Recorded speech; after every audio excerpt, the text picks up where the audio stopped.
Hey everyone, this is Cindy. It's an open door. According to my computer, it's June 12th. This is the hour we call Sharing the Word, where we are reading Divine Union together and allowing the experience of the guide's teachings to inform us. So, yeah. Would anyone like to share anything relative to what we just heard? Hi, Suzanne, or anything else before we start reading?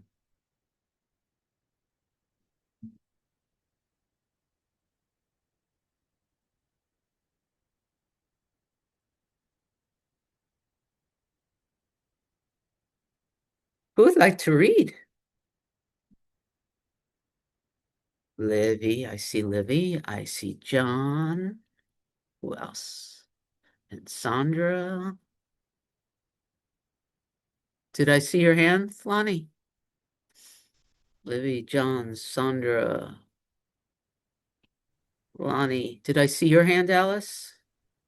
Alice and Patricia. I think that'll cover it.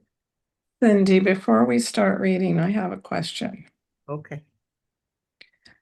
I heard something in this that I had not heard before. And I'm curious as to if anybody knows what it means.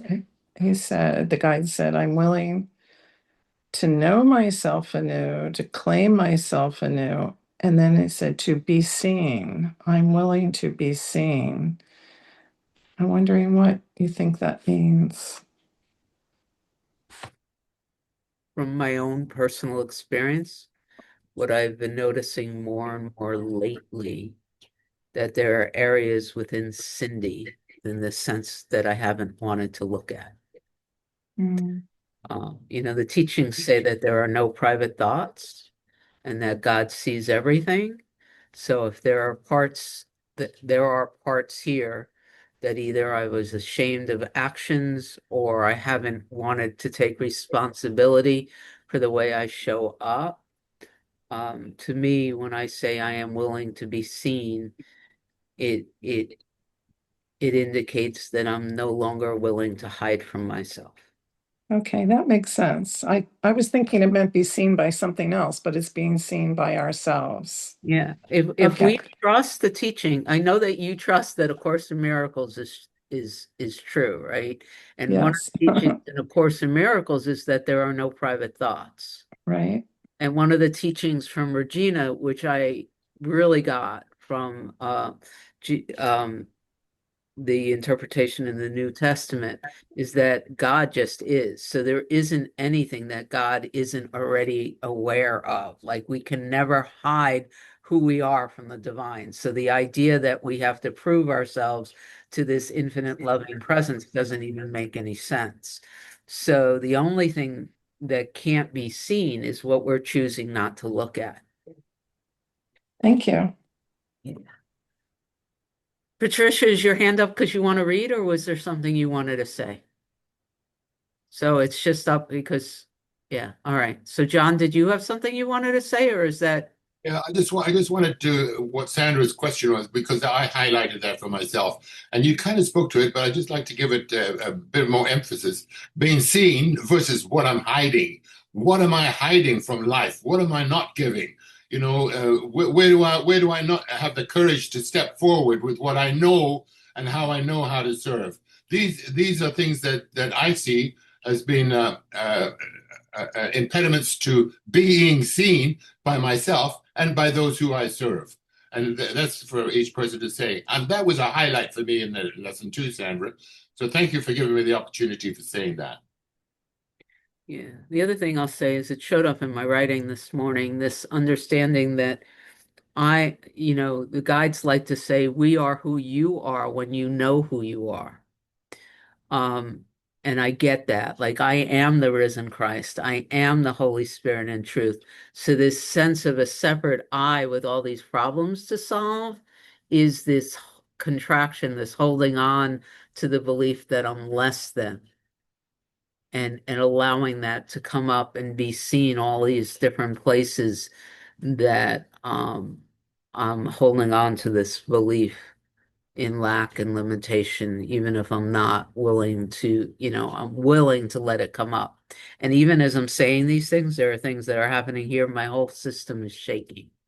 There's some old PTSD stuff that's just coming up. I don't have words for it, but the body it's shaking like a duck releasing old trauma right now. Lonnie, is there something you wanted to add to this conversation? I was also hearing it as willingness to be seen as in divine expression, in the truth of who and what we are.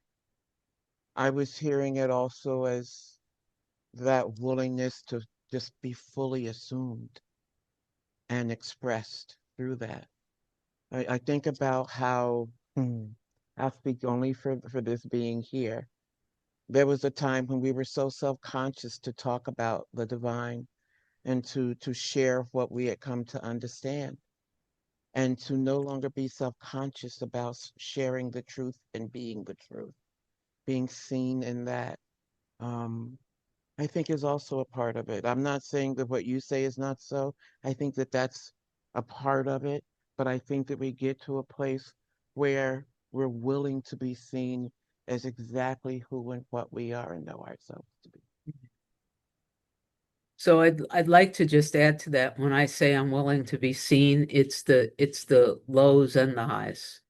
So in my current expression and how I'm sitting, I didn't I didn't mean to imply that I want to see the stuff that I'm ashamed of in and not also the stuff that states that I am God. It's all of it. I Yeah. didn't hear it that way.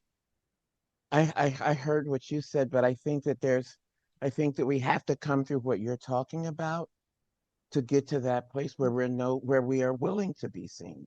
I Yeah. think it's all of that. It's all of it. I agree. Yeah. Hey, Livy.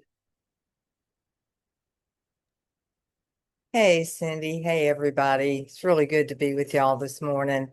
And that really stuck out to me as well because I've even said out loud a few times over the past few years the immense fear of being seen because I haven't been willing to see those parts of myself that I didn't want to see, much less let anybody else want to see.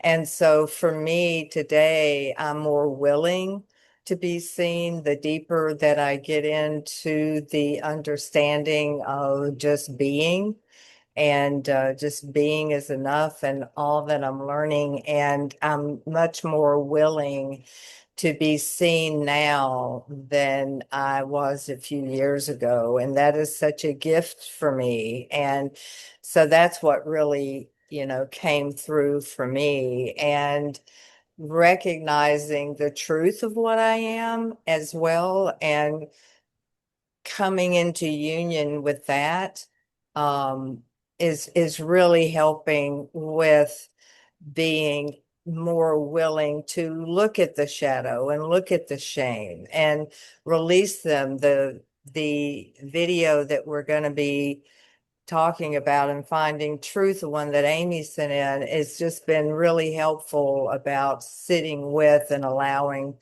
the shadow to come out. So I'm just really grateful that I don't feel the need to hide like I used to. And so I'm just really, really grateful to be willing to be seen today. And that really, really spoke to me on a lot of levels. So thank you so Don't much for that, Cindy. don't mute because why don't we just start reading unless there's something Oh, okay. and you're first on my list and we're on page 41, Okay. beginning with the words the divine self that has come. And why don't you read to the end of the top of page 42, the end of the paragraph on the top of page 42. Okay. Yeah. The divine self that has come through you, announcing itself in presence, undergoes the transition in participation with the soul and what the soul can support. Not every lifetime is a requirement for complete ascension. The idea of complete ascension is confused for most of you. You think of it as an escape from an identity that you are utilizing, or escape from a pain that you think must always be there. All ascension is, true ascension, we would say, is alignment to the higher chord that we claim as the upper room. The body is present, but in a refined state. And by refined, we simply mean holding a level of tone that supports the realization of the energy bodies. In most of your disciplines, the body does not ascend. In most of your disciplines, you find God when you are not stuck in a body. But the body is holy, as is all things, as are all. Now, when the body knows its divinity, it must be of source, because how else could it be? What else could it be? Then you have the alignment that the physical realm can be supported with. When you deny the divine in the body, you've denied the divine in the tree and in the ocean and in your neighbor. When you align at this level, you are actually participatory to what we call resurrection, or the monad, utilizing form to demonstrate itself and its authority over the manifest plane. Now, when we say over, we don't mean commandeer. We simply mean higher, from the higher perspective, or from the level of the over, the small can be lifted.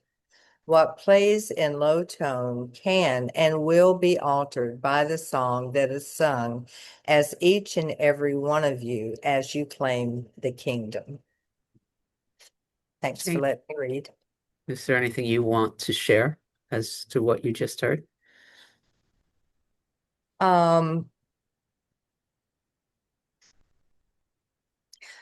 I did the line that kind of stuck out was not every lifetime is a requirement for complete ascension. I'm not real sure why that resonated with me. I guess it was like, it's more to me, I hear it as an invitation to just be with experience and just be with what is. And it kind of takes the load off that there's no requirements, you know. And so that kind of stuck out to me. Yeah, thank you.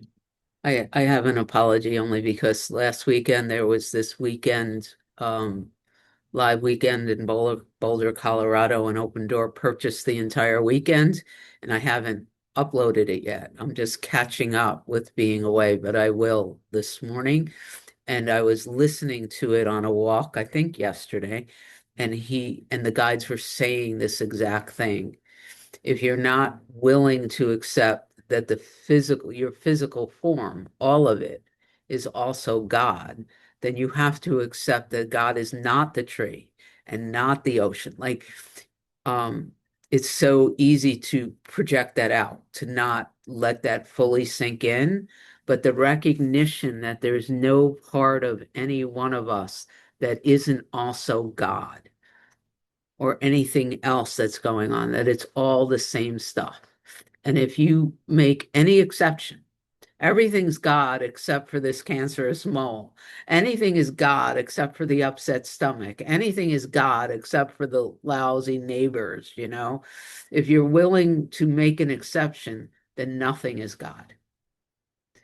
And having a conceptual understanding of that is one thing. Standing still in it and watching your system fight against it is something else entirely. Yeah. Hey, William. Well, yeah, I love the line that says, the tree, the ocean, your neighbor. And the other line that says, the small, because that's what I've so often seen as myself, the small, the insignificant. And what I see is that the now is never small or insignificant. And I just let that resonate. And I love that feeling of at oneness. It is all. It is all. It's everything and nothing all at the same time. I just love it. And I love what permission that I give myself to speak up here, insignificant and small and large. It doesn't really matter. Thank you. Would anybody else like to share? If not, John, you're up. Well, since I'm up, I'd like to say one thing. What struck me on that is the holy body. Sometimes I tend to minimize the body, but here it's saying quite specifically that the body is holy. So that is landed pretty good for me. The other thing that came earlier on is from the guys was everything is an idea. Everything is an idea. Can we take that, William? Everything, small, large, whatever, as an idea. Wow. Every idea is holy. Well, now you must understand this. No, now the reference is here. Now the reference is here, for many of you will speak to old religious background. We actually integrate that language through intention in most of our teachings. We actually integrate that language through intention in most of our teachings, although it is not a religious teaching, for the simple reason that they are accurate illustrations of a transference that occurs. It has always been true. The inner light can be called by many names. The soul can be known in many ways. God is known in many ways and partaken in a thimble or in an ocean, depending upon what you think you are allowed. Relying upon the thimble gets you a thimbleful of God. Relying upon the ocean transforms your whole experience into God. God is speaking to me in the sunset, in the soil, in the man beside me, in the lover in my bed, in the children at home waiting for their dinner. God is all things. And your experience becomes a conversation of and with the great divine. And your experience becomes the conversation of and with the divine, great divine. Now, if you think God is ocean and the divine self is the ship that is carrying you through this plane of experience, you will have an easier time than if you think you must swim the breaststroke over an unknown sea. The vehicle of the divine that transitions you to the upper room is present now. It can only be present because it can never not be. When you ask, where is God? You're simply asking where your experience of God is. And the loneliness you have known, almost all of you, we would say, is a disenfranchisement from what has always been there. Imagine you have been blinded. You wear a blindfold and you're in a room with many others that have been blindfolded. You're doing your best to navigate the shadowy world that you find yourself in. You have done your best. You have found love. You have found industry. You have found joy. But all are partaken in what we would call the higher notes of an octave that is still informed by fear. Do you want me to stop there? No, one more paragraph. We You just like must- voice, John. You must understand what it means to be informed by fear. Imagine there's a painting, a frightening painting on the back of the wall of your room. Wherever you go, whatever you do, that painting remains. It's a frightening image, but it's been hanging on the wall for so long, you barely even notice it, although it informs every act you take. The birth of your child, the time with your lover, that wonderful meal. You're dining beneath that painting of terror and wonder why you're always somewhat afraid. Will my child be safe? Will my lover leave me? Will there be enough food on the plate for tomorrow? When you understand God, understand when you understand God where the painting was, when you're understanding God where that painting was, the painting may release. But you depend upon it still because you believe that fear is your protector and that the monad or the God within you is not immune to the divine that would come as fear. So that's for me, I don't really start there, but that's the attachment to the polarity of fear and God. Speaking from a picture on the wall that's looking at me, that's in my head, back of my mind all the time. Yeah, back of my mind, back of the wall.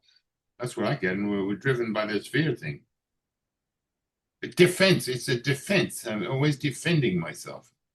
That's what I got out of that, Cindy, and plus a whole lot of other things as well. Yeah. So there's a couple of things I'd like to say before I hand things over to William. I'm having a real physical response to this teaching, and I'm basking in it. It's uncomfortable, and I'm basking in it. The guides teach that the human consciousness was born in the idea of separation, and wherever there is the idea of separation, there is fear, and there is feeding an idea that there could be a place where God is not. And so we are swimming in a vibration of fear to the point that we don't even recognize it because we don't know what it's like to be without it until we are. And what's happening now is that the consciousness of the human is rising to no longer support that experience. Last night, some of us listened to Joel Goldsmith, and it was an extraordinary teaching. And I saw what he said just in this page. He said there are three things. And he said, practice this over the next 9 months. It was interesting. Number one, and tell me that you don't see this in this page because I see it all in this page. Thought number one, stop seeking for God because God is everything. So the energy involved in searching for the divine is feeding a belief that God is not where you are. So idea one, stop your searching for God. The Father and I are one. Where I stand is holy ground. Number two, stop praying for demonstration. This is Joe Goldsmith's words, but turn every worldly circumstance into the one desire to know God fully. So even though we're not searching for God because God is everywhere, there seems to be this experience of separation. So whether it's a financial issue, a relationship issue, a worldly issue, a health issue, take all of these feelings of discontent and turn them into the only desire, which is to know that everything is God. And then the third thing that he stated in this teaching last night was to let go of all your conceptual understanding of what God is. All concepts are ideas, all concepts are limited. Stop thinking you know what God is. Stop thinking when it comes to God, God is everything. You can't possibly, from the standpoint of a separate being, know what it is. So stop thinking you do. Just drop all your conceptual understanding of what source is and let it inform you. To me, it was like it's blowing me away, that teaching. And I saw all three of those points in this page. I see you, Patricia, but I would have sworn William's hand was up. I don't know what happened. William, was there something you wanted to share? Well, yeah, had an experience yesterday, and again, when that room with the painting in the back of the room, no, I see pictures all around the room. I'm surrounded by those pictures of lack of whatever I've thought, fear, fear. But it's like that's been the room that has I've surrounded myself for protective and whatever other reasons I made up. So yesterday I had this experience. Someone that I have a judgment, oh, they're insignificant. I wouldn't have really looked to them for a source of light or whatever. And my goodness, this person, this kind of insignificant, 70-ish old, doesn't matter age, looks, but she had an experience. Oh my goodness. She was so in the love of the moment of now that nothing else existed. It was like everything was just stillness and love and light within her. I never would have guessed it. And those are the kind of pictures that I've surrounded myself with, judgments of people that really, beneath that picture that I've made up about them, there is so much of the moment of love in them. So I just wanted to share that because it's so powerful when I see it in someone else. I can't mistake it. I mistake it with myself, but when I see it, it is seen. And I just need to share that it is so palpable. It's like, wow. So thank you. Thank you. Hi, Patricia. Hello, all. As Lonnie says, hello, family. It's good to see everybody. Good morning. I was thinking about what you were saying, that God isn't conceptual, but it's the concept. It's like what William was talking about. He perceived this experience, and the experience itself was God. But first, the concept was there. I was looking, and let me be more succinct. I was looking out the window early this morning, and I was watching the light on the plants outside my window and on the vines, and watching the breeze just blow the vines ever so gently. And I said, that's God. But it was the concept first. That was the What do you trigger. mean? What do you mean by the concept? It was like watching it and saying leaves equal God. It was like having the visual and having the words, this is God. I'd like to suggest you watch that. My understanding and my experience is the experience comes first, and then the words are placed on top of it.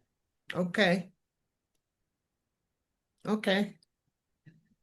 But yeah, I can see what you're saying. It's the experience and then the words. Yes. Okay. Thank you. Thank you. Pay attention. If you really pay attention, you will discover that the words narrate the experience. They do not create the experience. The Yeah. concept does not create the experience. It interprets the Yeah. experience. So the flow of consciousness occurs first, and then the narrator informs. It pretends that it is creating, but it's not. It's Mhm. literally just narrating the experience. I think that's right on. Yeah. I'm glad you brought it up because I have Amy in my head. She was the first one that's continually said it for a while, that Francis Lucille was identifying the ego as the fool that likes to take the bow after God does its thing. And that Hmm. reminds me of that. The Yeah. fool taking the bow, saying, "Look what I did." And all it really did was narrate. Yeah. That's a good example. Yeah. All right, Thank thank you. you. Hey, Suzanne. Good morning, everyone. Um, that's a great topic, Patricia. Um, m- my my personal experience with that is when I have that experience of oneness, whether it's with the trees or the wind or whatever, as soon as I have a thought of I am having this experience, the experience is over, you know? And so for me, it's whenever thought comes in that kind of shatters that embodiment, that feeling of oneness, that feeling of unity of all that is so precious. And when I'm able to recognize it, I make it, and I don't even want to say effort, but when I recognize that I'm in that experience, I want to expand that experience and it expands through me.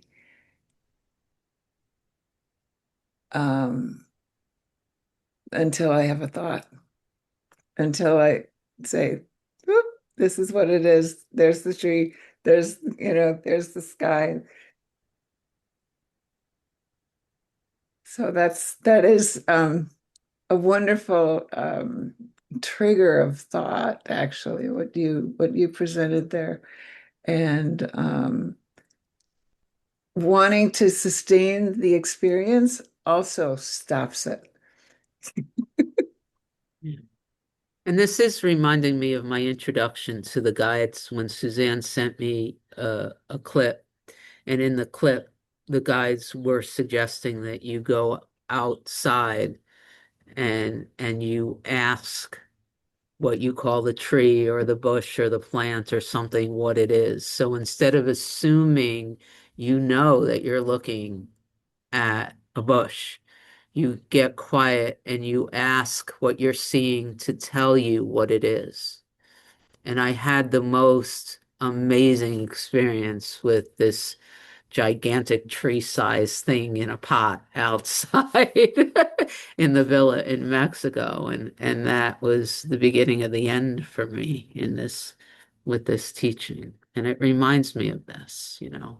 So thank you. And thank you, Suzanne. We're all here because of that, you know, what got triggered by that one sharing. Isn't that funny? Because that was one of many teachings that I had heard, but that one just struck me so deeply. I thought this just has to be shared. And I had no idea, how it would be received. I was excited to share it. Yeah. Yeah. Thank you. Hey, John. That's another example, Suzanne, of being seen, showing up and being seen. You had no idea what was going to be the result, but you showed up and showed yourself with what you knew and shared it. Well, thank you for that, and thank you for inviting us to this experience of the guides. I'd like to add to what my understanding of what Patricia was talking about, because she starts right off with the word my concept of this, my concept of that, and you know that for me that drives back to what is a concept? What is a concept? So, and have a clear understanding that we are conceptual beings of all creatures on earth. We can take ideas, which is the original source, the idea that Guy says today, repeated again, everything is an idea. We can take an idea and turn that into a concept. How on earth does that happen? I'll tell you how. Because the first thing we get information from is through our senses, our external and then our internal faculties. That's where the ideas are born, and so and it comes as a single percept, single idea, perception. Add that to when they get added, it becomes a recept. That means two ideas match together. Once we get two or more, we become into concepts. And because con means with septs, with ideas. So Patricia, for me, when you speak about with concepts, all I've done is I've gathered a bunch of ideas together, put them together. And by the way, as soon as I attach any emotion to that, I'm hooked to that to that concept.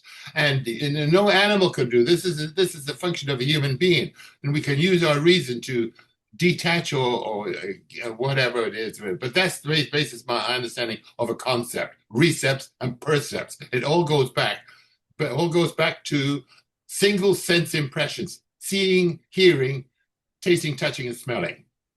That's all. And it's so limited. We just face it. The body may be holy, but it's very, very limited. Anyway, that was for me to share, because I wanted to be seen, Sandra. I wanted to be seen and heard. Thank you. All right, I'm going to take a breath because my mind says somebody else's hands was up, like maybe Lonnie's or something, and then it went down. So I just want to acknowledge, Lonnie, that I saw that, and maybe you didn't want me to see it, but was there It something you wanted to share? it went up and down because there was so much coming and going and coming and going with each share.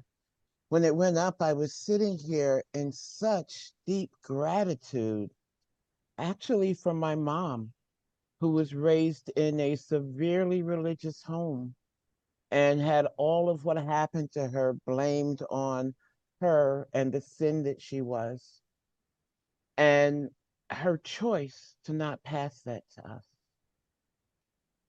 Her choice to not, because she was raised in that church, put us in that same situation. And her willingness to let us find our way. So I was tied up in that.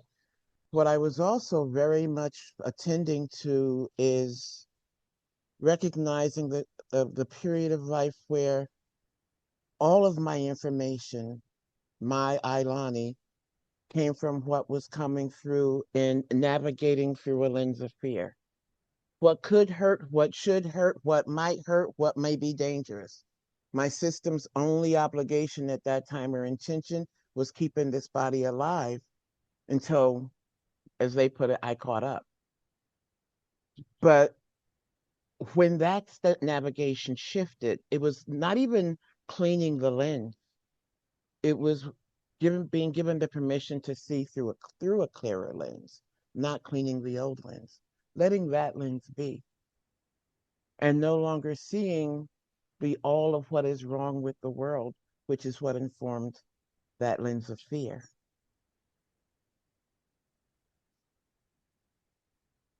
There's so much that wants to be said that I can't say now, and I'm gonna stop there.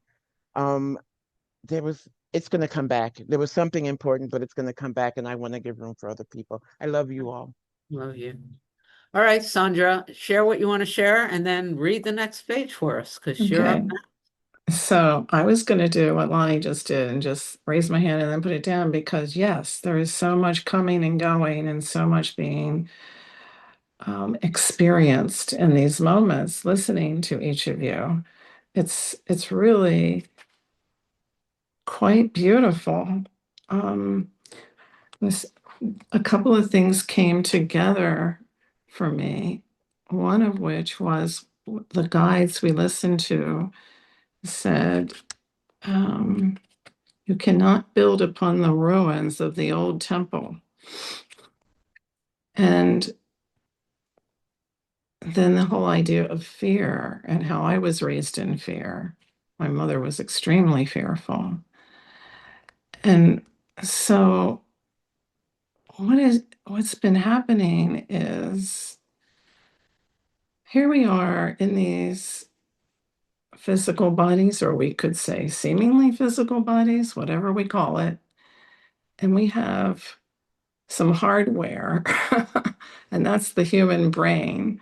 And what it likes to do, and it's been proven scientifically, it likes to take something new and attach it to something old. It likes to categorize and put things into slots and arrange. And I found this to be true with almost everything that I've been learning. I always want to make it, oh, that's like this, or that's like this.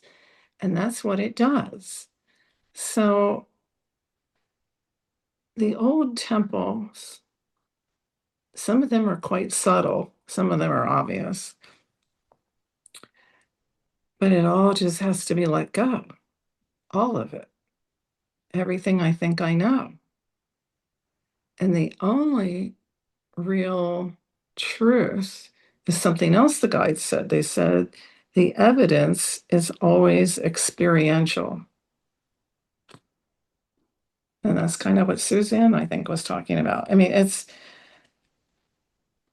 the evidence. I really love evidence. Boy, I used to love detective stories where you gather all the evidence, you know. um, I always thought the evidence was when what my brain told me matched with what your brain told you. And now I'm seeing that's not it at all. The only evidence is the time with the tree, really, or my time with you and your vibrational resonance. So letting go of the old temples, deconstructing them, it can happen quickly or it can happen bit by bit, brick by brick, but I'm seeing how necessary it is. And all those concepts and knowings that I thought I had have to be put down, laid down gently, you know. And then the light comes in and the light changes everything. I mean, so this is all so beautiful. Thank you each for how you have touched me. And then you said you wanted me to read next. Yes, please. Page 43, starting with what does that mean? Wow, what does that mean? What does that mean? He asked. Well, we will say it this way. In a monad, there is no fear. God does not know fear as you know it. The divine self, or the true self, has known no fear. That really makes me happy. It exists in innocence, or if you wish, the idea of without sin. Sin simply being the denial of the inherent divine. When you understand that even fear can be known through God and reclaimed in a higher octave, even that painting can be dissolved. You don't have to burn the painting, wrench it from its frame, and toss it in the fire. You can simply allow God to be where that thing was. That's exactly what you were telling us in your 3 points, I think, Cindy. By the way, I wrote them down. I don't want to forget them. um, Allow God to be where that thing was and the meaning that it has been endowed with, how it has informed your world, your environment, your personality, self, can be changed or exchanged for something in a higher field.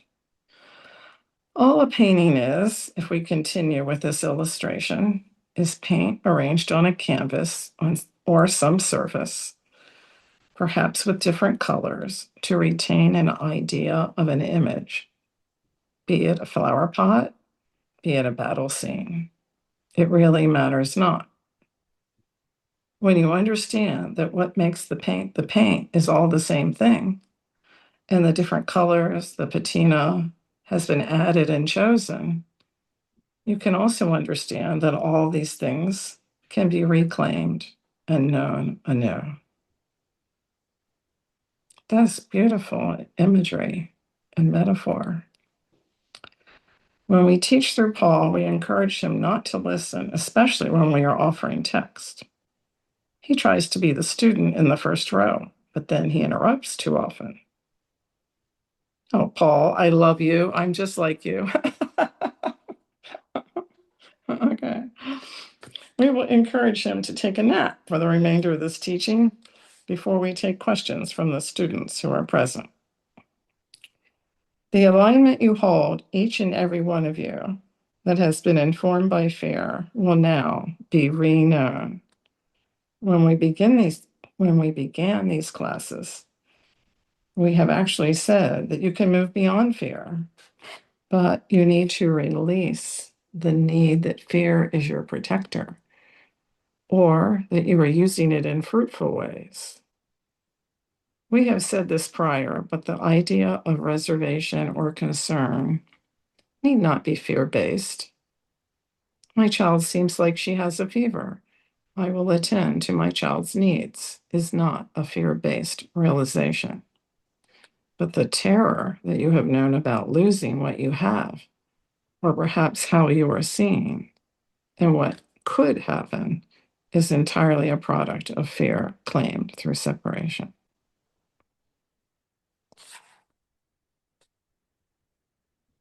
There's a lot there. There's a lot in all of these. You know, what was coming, is there anything you want to say before? Um, I have experienced so much fear, and I thought that I had released it, but I'm realizing now that I have been having a lot of fear about what's happening in my physical body. And it was just as they said, it was like the picture on the wall, the background. I didn't recognize it, but I recognize it now. And I see that I see quite clearly there is nothing to fear. I am cared for, I am well, I'm perfect and complete. And I don't know if that will remain. It seems like it comes and goes, that fear. But being with each of you and all of you really, really, I feel safe. I feel safe here. Glad. So there's a couple of things now I'm going to say before I hand things to Suzanne. One of the things that is happening in Cindy's experience is that Cindy, the storytelling aspect of, or the interpretive aspect of Cindy's mind has been very, very quiet. So things are happening and I don't have a lot of thoughts about them. And what that has allowed is this understanding that the body is holding experiences that need to be released. So even though, like you said, I have nothing to be afraid of, I have nothing to be frightened of what's going on above my head, right? Conceptually, logically, I know that I am safe. This body, because they're back up there again, this body is responding as if it's experiencing a level of PTSD. So I don't need the mind to justify that or not justify that. There is this beautiful understanding that fear is not only in the thinking process. And I am now no longer interested in talking myself out of the experience. There is literally the body is shaking. There is a physical experience that is coming to the surface, and I am doing my best to hold it in the same way I hold that I've held the thoughts. So the body is going through a detox. And in order for that to be successful, there's an understanding that I have to allow it to come to the surface and not talk myself out of it, if that makes sense. I can tell the body that it has nothing to be afraid of. I know there's nothing to be afraid of, and the body is holding fear. And so I'm no longer telling it it's wrong. I'm inviting it to express. The other along those same lines, I'm being entertained because Paul is very human, and it could be this week and one of these days now, Paul the human being is going to be sitting on a stage, and all of these scientists and critics and cynics are going to be sitting in the audience, and he's going to be expected to demonstrate teaching. And the guides set him up for this. And over and over and over again, the guides are essentially laughing at him because he all along has said, I've done nothing but be a radio. And yet there's something in Paul right now that doesn't want to do it. and you'll hear it in this channeling once I upload it, and other things he's been preparing for it. It's been set up. I think it's some sort of conference that's happening right now, and Paul is afraid. But that doesn't change the fact that the guides are moving through him. And it's kind of it's an interesting thing to watch, with everything that Paul's been asked to do, how this doubt and this fear and this wanting to get it right and not wanting to be judged is still part of his experience. Hey, Suzanne. So I just have a question because in the first sentence of that paragraph, I stopped. And the sentence is, we will say it this way. In the monad, there is no fear. God does not know fear as you know it. And so that part of the phrase, as you know it, got me. And I thought, well, how does God know fear differently than I know fear? And I thought, and I'm not there by any means, but if I can look at fear the way God looks at fear, there is no fear. I mean, fear isn't a separate thing then. Fear isn't something that I carry with me, either in my body or my mind. Fear just is. Well, so you want my response to the quote? You said it's a Well, question. I just asked a question. Yeah, anybody that wants to Right. respond. So this is the way I'm inspired to respond. The guides have taught that the human collective consciousness was born in the idea of separation. And where there is separation, there is fear. And where there is fear, there is a held belief that there could be a place God is not. So by definition, if there is an experience of any level of fear, you could either taste it, know it's fear, or you could see that there's a belief that what I am is not you, or you can damn a brother or state God is not in that. Any of those things. They have clearly taught me that any feeling of separation contains within it fear and a denial of the divine. Right. I mean, I can recognize the denial of the divine being the source of the fear. No, not the source of the fear. It's all the same thing.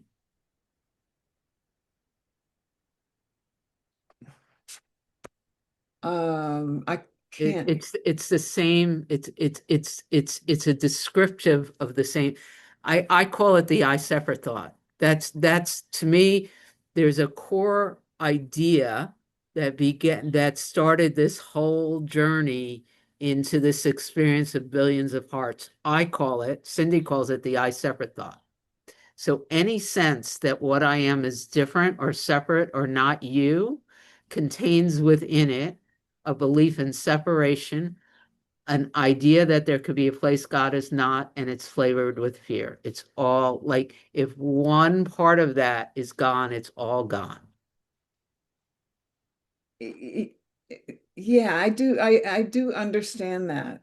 But I think what I'm talking about is a little bit more subtle than that. And the sentence, God does not know fear as you know it, The I is the separate, sentence the you that believing yourself stopped me. separate. Yeah. So fear as I know it is the denial of the divine in all its many forms and functions. It's Okay, talking to the I knowing separate that thought. that's my knowing of what fear is. So what, what is God's knowing of fear? I think that's the thing that caught me. How can I know fear the way God knows fear? So there is no denial of the divine left because I am the divine then. Fear is just a vibration. I know. Yes. Okay. it still grabs me. I'll think about it. Or I'll wait for something to come into my awareness that will help me understand that. We're But looking I'm forward. just saying that really stopped me, and it's so, so, so subtle that I can't grasp it yet. That's May all. I jump in for just a little bit? Yeah, of course. I think the way you're reading the sentence is not the way it's intended. And that was a question too. In the Like, monad, there is no fear. God does not know fear, period. As you know it doesn't mean that he knows it in a different way. It means he doesn't know it the way at all. That's how I read the sentence. yeah, it's He doesn't know it at all. He doesn't know it. but fear is of God also, so God does know it. Anyway, it was just There's a line in A Course in Miracles that essentially says the Father does not see the dream character. To me, it's the same teaching, but there is this bridge thought, the Holy Spirit, that can take the dream, the belief in the dream in the separate self. There is this bridge called the Holy Spirit that can take you from this belief in separation to the knowing that there is no separation. The Father doesn't know you in your fear because the Father knows no fear, so it doesn't acknowledge the illusion. so the Holy Spirit would be akin to the monad, The bridge, the the bridge. guide, your angel, whatever it is that Yeah. can meet you where you are and bring you to the truth. Oh, that's interesting. I like I images. I I get that God does not see Santa Claus.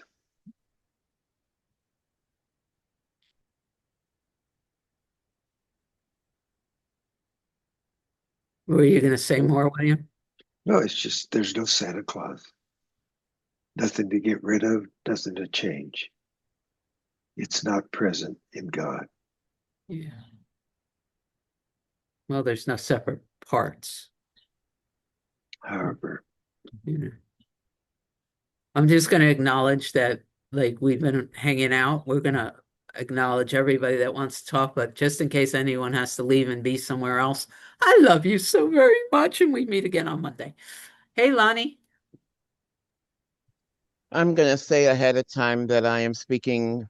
It is not my will to speak, my Ilani's will to speak.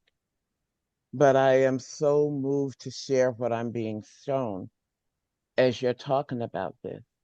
And so one of the things that I keep being shown is that in the greatest of redwoods, the divine flows through because there is no density there. That this is not a understanding of the mind as much as an understanding of the being. And so what I keep being shown is just kind of how the flow of the divine goes through, but kind of in human beings as compared to trees, where fear takes hold, a tightening occurs. They show it almost like cells coming together in a tightening of solidifying that interrupts the flow, that sometimes stops it, but it's always going to flow through, but it gives less opening for the flow. Whereas a tree, a squirrel, a bird, the flow goes through unfettered, untethered, no problem. And so the understanding of this concept seems to be more in the body of the being than in the mind. The mind can't comprehend. The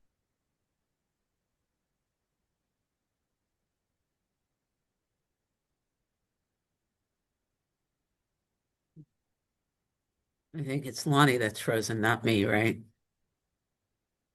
I'll give her a second. All right, Lonnie, if and when you come back, we'll let you finish your thought. Hey, Alice.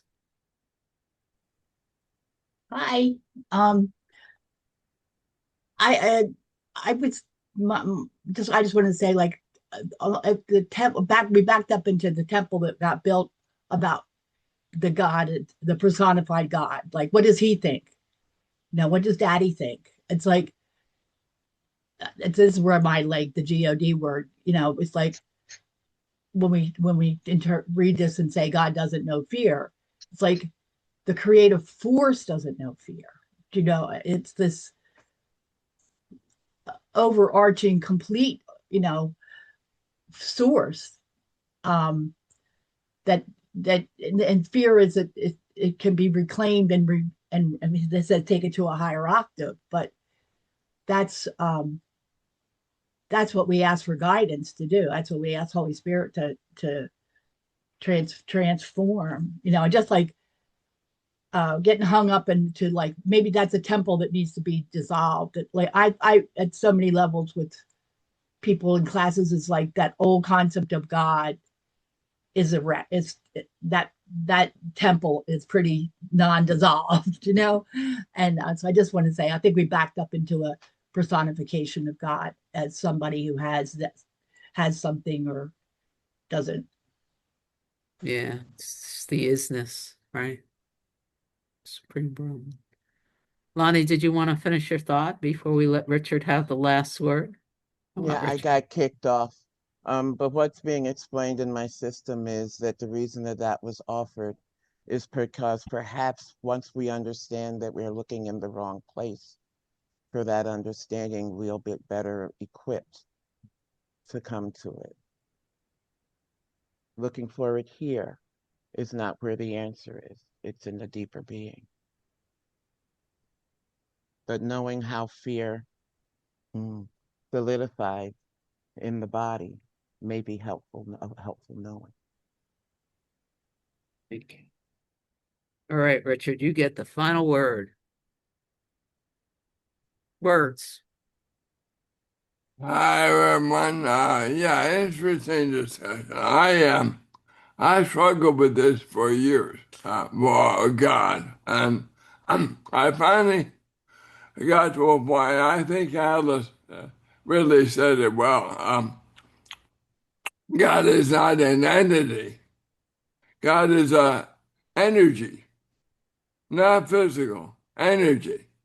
We label it as, we think it's a separate entity, where it's separation. And where there's separation, there's fear. So if you think of God as something other than what everything is, you're in fear automatically because you're defining God for me as something separate from me. God cannot be separate from me. I am God. I am the expression of God or the divine in a physical dream as a body. So, and when I look at my window, I see other objects that are different than me, but they're all the divine, appearing as something different. And so that helps me to live everything because I'm not defining God as some other entity that's more advanced than I am. God is everything. And if I am God, then I am everything. And if I am love, God is love, then I am love, and I love everything. And that doesn't mean I have experiences that sometimes I don't like, because that's the reflection of still have some work to do, because I'm not totally embracing the idea that I am the divine. Somehow in my mind, I'm still thinking, oh, I'm not divine. I'm separate from the divine. So that's all. That works for me. Love us all. Thanks for letting me share. Was there something that dropped there, Suzanne, that you want to just solidify before we seem like you had a look on your face like you're muted? And oh, you're muted again. when Richard spoke, a light went on. Um, and it was exactly what he said. It was my personifying God that was the obstacle or whatever. Awesome. And knowing God as energy and that flow helps to remove that fear, remove that perception of fear, the idea of fear, the experience of fear. Fabulous. All Yeah. right, everybody. So thank you, everybody, for all of your input. I really learned a lot. This was an extraordinary experience. And Monday, I'll see y'all Monday, I hope. Bye bye.